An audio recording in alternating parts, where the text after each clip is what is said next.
ನಾನು ಕೆನಡಾದಿಂದ ಬರಬೇಕಾದ್ರೆ ಸಣ್ಣ ಮಕ್ಕಳು ಡಿಸಿಪ್ಲಿನಿಂದ ನೋಟ್ಸ್ ಮಾಡ್ಕೊಳ್ಳೋ ಥರ ನಾನು ಏನೇನು ತಿನ್ನಬೇಕಂತ ಲೀಸ್ಟ್ ಮಾಡ್ಕೊಂಡು ಬಂದಿದ್ದೆ.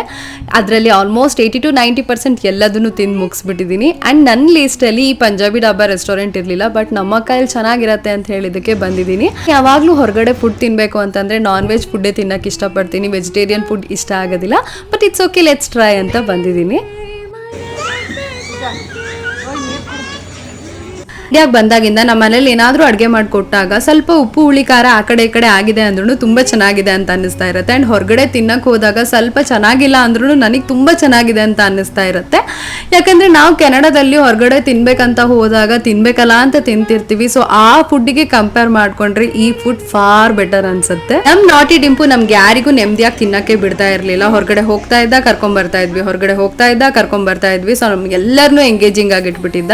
Please don't comment on my hair. ನಾನು ಅವಾಗಿನ್ನೂ ತಲೆಸ್ನಾನ ಮಾಡ್ಕೊಂಡು ಬಂದಿದ್ದೆ, ಅದಕ್ಕೆ ಕೂದಲು ಸ್ವಲ್ಪ ಹರಡ್ಬಿಟ್ಟಿದೆ.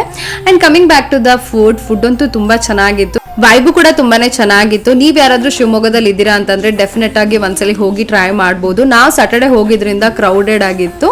ಲಾಸ್ಟಿಗೆ ನಾನು ಮ್ಯಾಂಗೋ ಲಸ್ಸಿನ ಟ್ರೈ ಮಾಡಿದೆ. ಎಷ್ಟು ಚೆನ್ನಾಗಿತ್ತು ಅಂದರೆ ಮ್ಯಾಂಗೋ ಲಸ್ಸಿ ಆ್ಯಂಡ್ ಬಾದಾಮ್ ಲಸ್ಸಿ ಎರಡು ತರಿಸ್ಕೊಂಡಿದ್ವಿ, ತುಂಬ ಚೆನ್ನಾಗಿತ್ತು. ಲಸ್ಸಿ ಅಂತ ಅಂದ್ರೇನೆ ಯಾವಾಗಲೂ ಬೇಡ ಅಂತ ಅಂತಿದ್ದೆ, ಬಟ್ ತುಂಬ ಚೆನ್ನಾಗಿತ್ತು. That's it for the video.